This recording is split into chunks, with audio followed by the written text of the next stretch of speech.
ultimately, I think your experience of being in certain scenarios helps enormously. Certainly in my world, in sport, scenario planning and execution and strategy and execution are really important aspects of trying to depressurise the situation.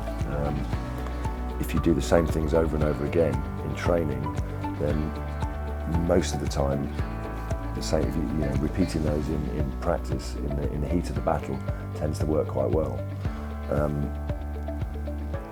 You know, I often think about being in the military, for instance, and if you all land in a war zone, you know, you've got to get those decisions quite right, haven't you? Because if you don't get those decisions right, you don't get back on the helicopter, which is, you know, without sounding too dramatic, you know, that is game changing, really. So in sport, if you can sort of have that level of